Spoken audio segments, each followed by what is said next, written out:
selection of bits and bobs from transitional pieces. So, transitional period was when they went from mail and bits to full articulated, the armor you can see in the museum standing on. This is partway there. You have some articulated pieces, and yet you have mail and coated plates and stuff like that. By the way, most of the reason why this happened was not due to any major technological advancements. I mean, it did. Technological advancements were predicated on metallurgy, their ability to make bigger and larger pieces of high-grade steel.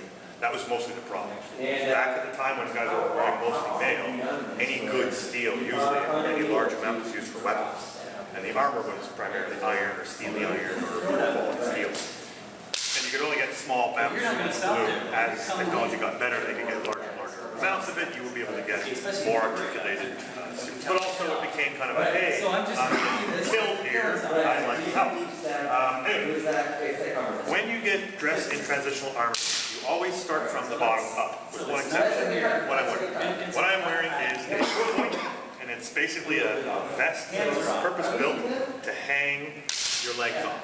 So it spreads the weight around, and it allows the weight off your legs to hang off your shoulders and your chest.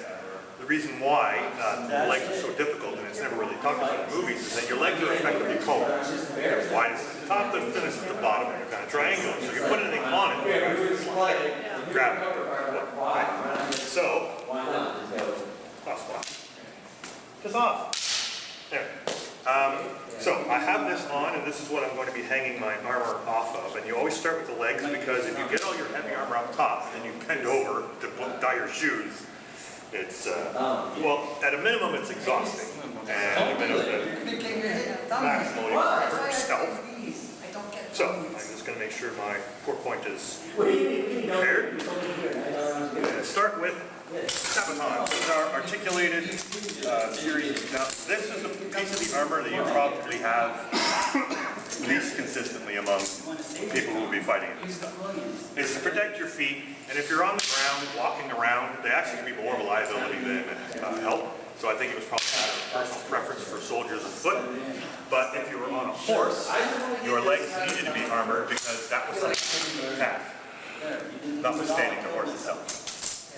So I have period shoes on, which are not the best for this. In our modern world and fighting with this stuff, we typically want, something with a bit more grip. And it's just attached to the buckle. Now, a lot of these would be designed in mind also are like this. They have holes in the toe. And you'd actually, on your shoe, have the leather thong that comes up out of your shoe. You can tie it onto the sabotage. It just keeps it from sliding off. Now, when you wear bigger, more modern shoes, the way they're designed, I don't have that problem. But I bet you with the period shoes on right now, they're going to fly around. They're not going to stay on. There we go. And they look ridiculous. The ones you see in movies is something that made it look cool. These look ridiculous. Because it's actually covering the whole body. And when you walk, you stand up. Okay. Wearing full armor, you're going to stand up. Next are greaves. And greaves, these are extremely old. The ancient Greeks used them. It's just basically a sheet of metal or some hard protection that you put over top of your legs, and you go around. All right, so top. in this scenario, and if it's on modern medieval armor, it should actually be well connected to the sabotage. Fit right over top of it. And so this actually helps support the weight on your foot as well, which helps prevent armor bites. One of the things people miss out on too is how heavy this stuff is, but also how little it restricts your feet. When all the myths about knights falling off their horse and then they can't get up, like a turtle. So it's rolled over on its back, and then you're at the mercy of the people running around.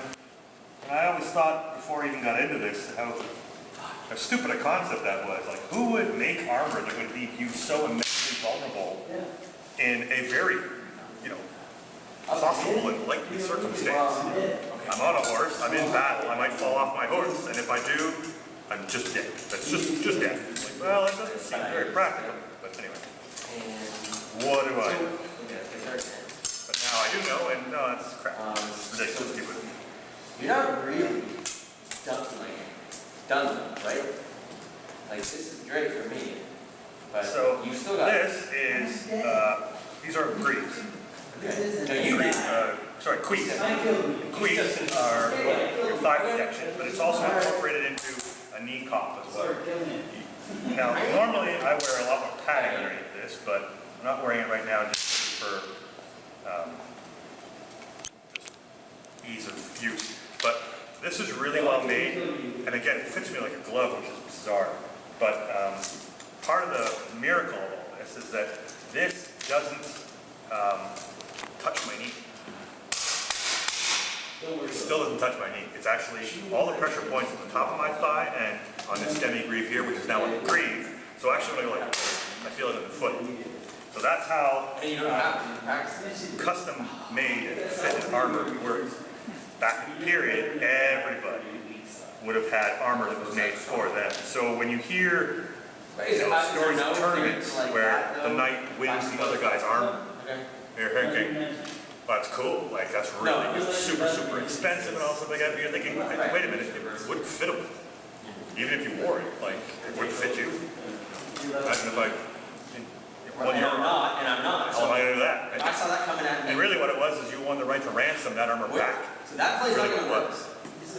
This you got my armor. I think it was covered. I'll pay you for it. I still got a step straight into you. Yeah, okay. Surprise, Chihuahua. Alright. I want money back. There. And now you can see where the pour point comes in. These ties Great job on these dogs. anchor this to my chest. That's very somebody that's right handed. It's different sitting down than standing. Yes, it is. So you do it real loose this way. Yeah. Do it quite loosely and not really all that fancy. They don't have very long strings, so that's actually It's a kind little of. bit closer, it's a little bit. And I usually do it on one, too, just to get the sizing, and then the rest of it you do and you tighten it up when you get there, up to the stand up and all the weight is finally sunk onto it. Now I take the strap and I actually loop it underneath my the top strap of my greave. I only do that probably more out of habit from previous suits of armor I've worn before, but I like to anchor this one on real tight, and it just assists in ensuring that the demi-greave is bonded closely to the greave that it's sitting on top of, and then it helps support the weight, so that if I put this up, it will help actually relieve a bit of pressure on top, on my Alright. Back in the days, you received it. Alright. So it's a fake thing. So to recap the bits and pieces I have on currently. I have sabatons on my feet. I have greaves on my that protect my shins, my lower leg. This is a demi-greave that sits underneath a pauline, or a knee cop, as it's sometimes called. These paulines in particular have a flange or on the side of it, which allows for protection around the side of your knee, which would be a great place to protect. And then the top part is called cuisse, which is French thigh. It's not super See that? jargonistically special term. It means thigh in French. And I've lost the book. I lost the book. I tend to tie these straps up a little bit too to make them a little nicer and fit a little bit better. But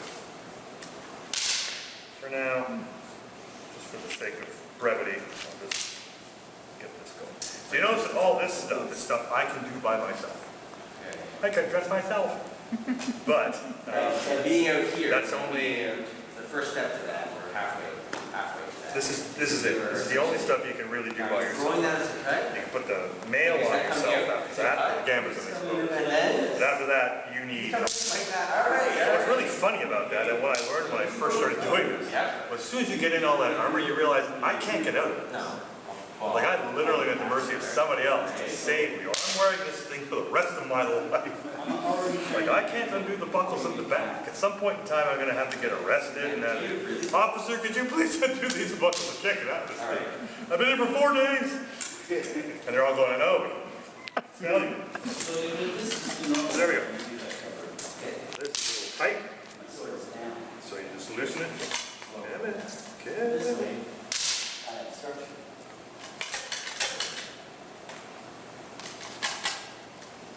So this was also the only pieces of armor, the stuff I have on right now, are the only pieces of armor that some knights found optional. If it's really hot and it was really brutal, they often just didn't put on their legs. Too much weight, too much heat, not worth it. Not worth risking your life over. So there are historical accounts of knights going into combat without their legs. Which I'm suppose when you first read it, you'd be like, what? A whole bunch of Paralympic warriors like that, without their leg armor on. Keeping this center. So now you see I stood up, like Thor was saying, I stood up and felt the weight, and now I adjust it. You want to make sure that they both carry the same load, otherwise you're just in the middle of a fight. Pop! There we go. So, armored legs. And anybody ever thought they snuck up on them at night? No, they sneak up on anybody where it's not ridiculous. Okay, I've got my legs on in tournaments or whenever we do presentations. So we got time when you go pee. Because after this it gets harder. I'm good though. Okay. No, I don't have to worry about the kind of stuff. So now, all armor requires padding. Alright, yeah, your hands are Work. higher. That's okay. Main source of protection is gambesson. And I know this gambesson looks like a hot mess because it is very old. And it's so old that these cute little silverish buttons that are probably made of zinc or something have aluminum, have rusted off. And so these ones that I haven't done up, I haven't missed them. They've literally been destroyed by just my sweat, which is gross. It's true. Something I'm proud of, but it's true. So gambesson often was a coat that was very much like the coat styles of the day, where clothes just like this. So this is very fashionable. But it was thickened. It was often made of linen, and it would be about 30 layers of linen that would then be quilted together. I usually leave the last button undone so I don't lose any more. So you have 30 layers of linen that would then be quilted together. And for all intents and purposes, it's the medieval version of Kevlar. It actually stopped arrows. Not all the arrows, and arrows were designed to punch through stuff. So point blank range with a war bow, probably not. But something that had been launched and flew, 400 yards and then go down there, stick it in the grass and it will thunk into you. You're like, you pull it out, and the likelihood is you're going to get through all the fabric. The fabric got shoved into you, and it sucks. It still sucks no matter what, but at least you're not. Okay. So now that I got all this on, I put on my hair. This you don't really need help for, but it helps just for insurance purposes. If you're doing this on your own, I would recommend getting someone to help you. But I've done this so many times that I think I'll probably be all right. But I've got people around me here to rescue me if I screw it up. Which is always possible.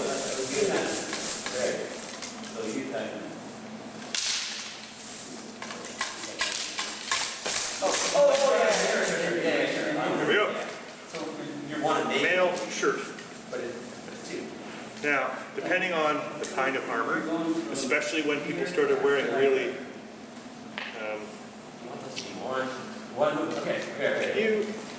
nope, I got it.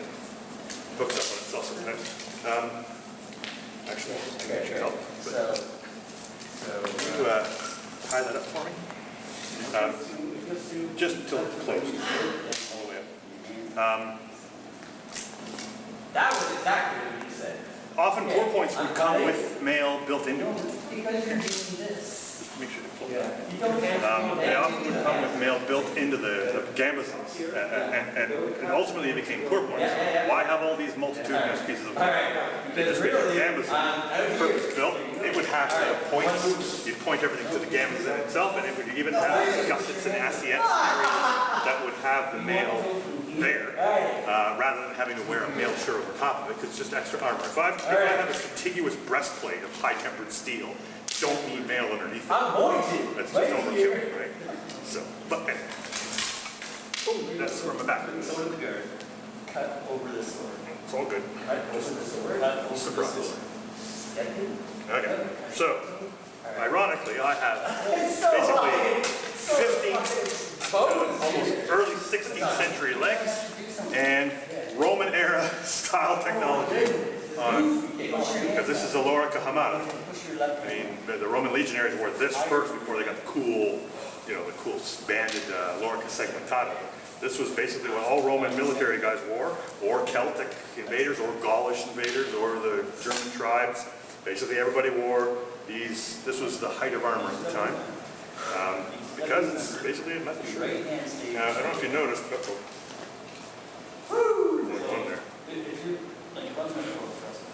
I've got points here. I've got little leather straps that are sticking out, and these here are. I'm going to pull one out. Anyway, Thor, maybe you could grab this when it's time. Actually, shorter. Yeah. So the idea is that with the male shirt, is that everything else has to go on top of it. Now put a coat of plates on top of that, and that'll be my hard arm. But for now, because the arms are pointed to this and everything goes on top of that, we're going to put the arms on next. So this is now an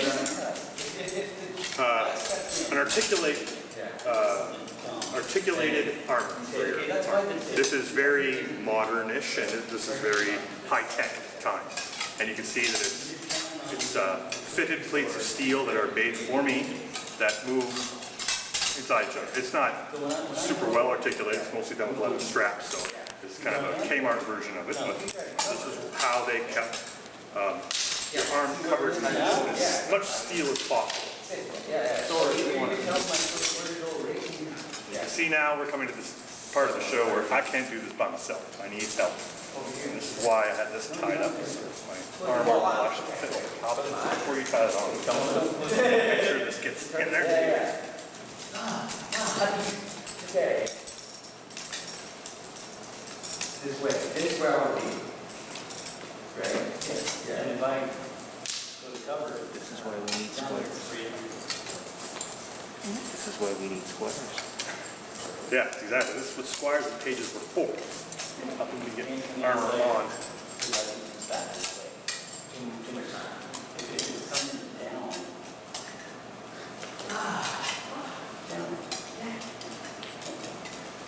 You see, I'm actually actively helping here. If I was a real, like, shishi frou-frou, like, where are my people? I wouldn't do any of this myself. The thought was alone. We're more egalitarian company of warriors here. Alright, so. Awesome. Sensitive new. Oh, man! Sensitive New Age warriors. When I do the throw the point at your face. Yeah. It's like this. Okay, so. Right. I can see this is now hanging off my shoulder, and I have full range of motion. And it won't come off.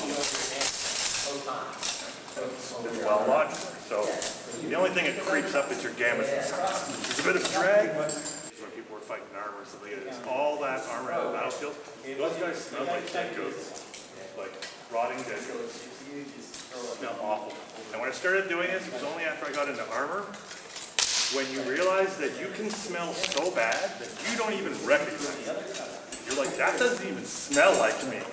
Like, I know what I smell like when I stink, and that's somebody else. I think that's it. Nice thing about mail for pointing is that it is flexible. It is a fabric, so it will move. And you can move up and down, it'll stretch. Stretch, it won't stretch, but it'll shift according to the forces you put on it, which is nice. So, now I have my full articulated arms on, and the components components of these, which if they're worn separately, you know, like they have separate names, but this is the vambrace, this is a cooter or a elbow cup, and then on here is the upper cannon or a railroad brace, and then this would be a spalt or a spaldron in this case because it's actually got several limbs to it. But see, I got all this extra metal and stuff on, I have full range of motion.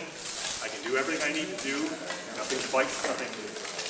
And I have all this tank stuff basically on me.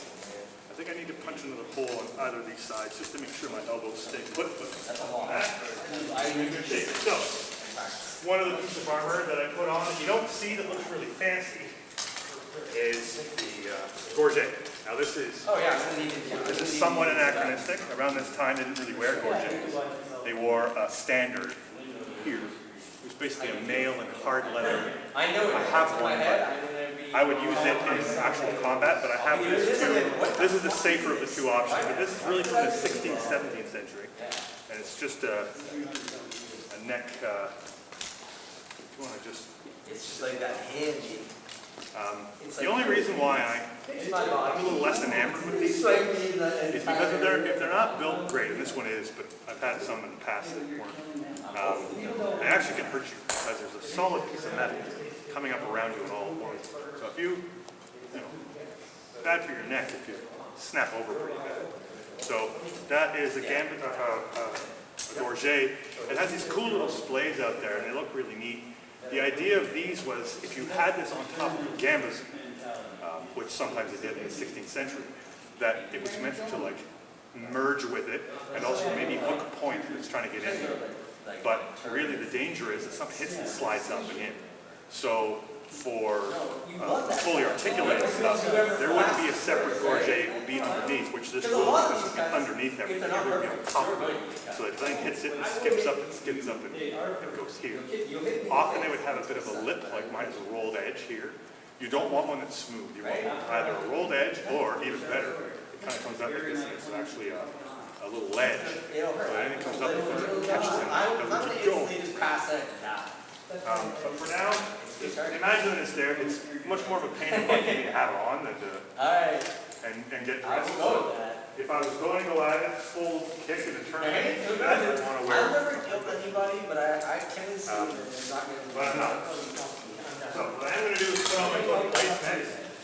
But before I do that, because I have you can wear an arming cap, but in this case I want to wear a Didn't count that one.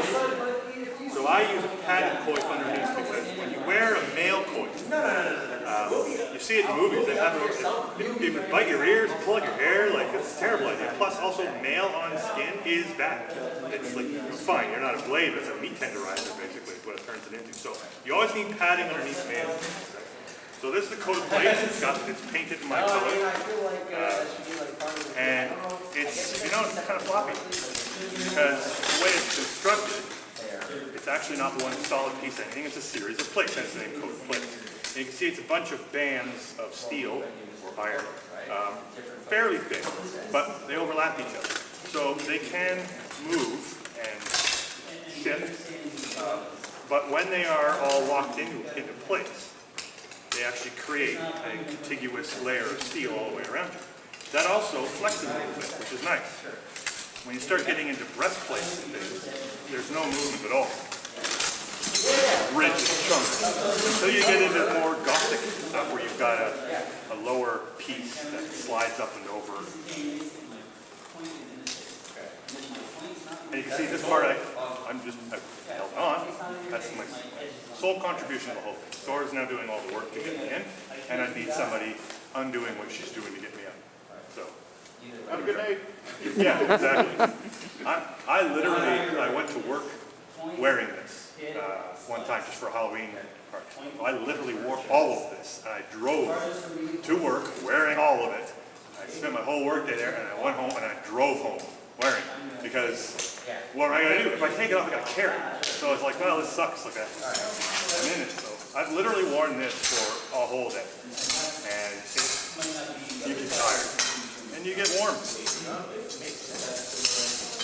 So what is the total weight of your When I get the coif and the gloves and the helmet on, about 75, 80 pounds.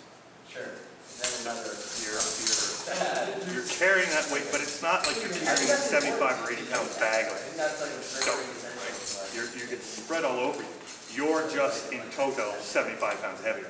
So everything moves. It just makes you more tired to move it. That's really all it does. Now, you can see I have my coat of plates on, and it is now basically a breastplate for all intents and purposes. Because they overlap from the top down, the rivets you see, the rivet heads you see on the other side of the top of the lane, they overlap this. So you can't really get through them. They overlap each other. So you have complete protection in steel. So theoretically, I'm invulnerable to stabbity in the chest. Now I've got my belt on. Mostly on, partially on, theoretically on. Now, I put on the male component of my coif. See, I got the padding on first, now I put on the male.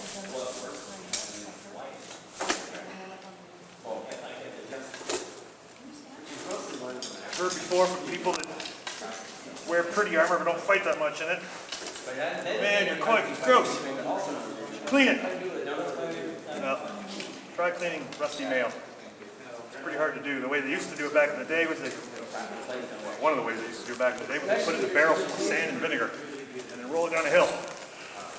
They do that a few times. And it would gradually rinse it all off. But I've cleaned it a couple times. What you do by taking the oil off, it immediately rusts again, like instantly. So it's stuff around my face, it gets rusty.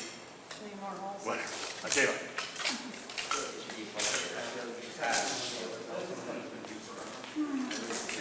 And now the gauntlets. These are Visby gauntlets, and they're made up of a gajillion little plates that are all, again, overlapping each other in long bands, and then you've got the outer pieces. There have been many finds and many different versions and variations on how this could potentially have gone together. This is following one of the original Visby designs.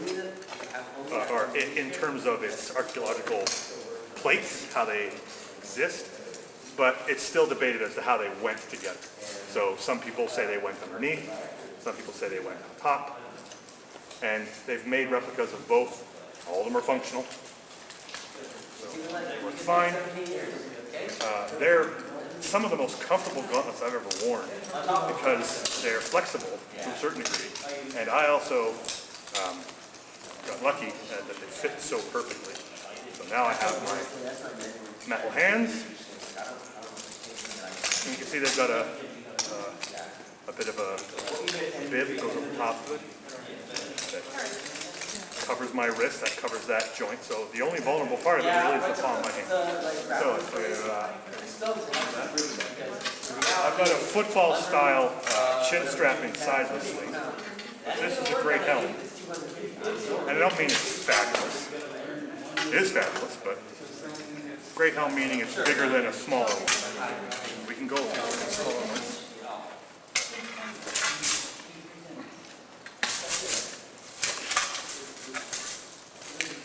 There we go.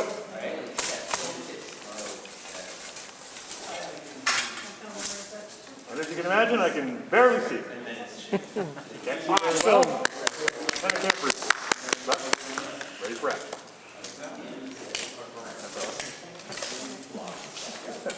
So you can see I've got full range of motion. I can do everything that I need to do. All right. There's nothing restricting my movement at all. I'm just heavier, which means I get tired faster, and I get hotter faster. So in combat, that's what they'd be suffering from. Overheating and exhaustion are the real two biggest threats. But as for like getting hit and hurt, no. Nothing at all. So there you go. But I thought we just really actually. That's epic. That is epic.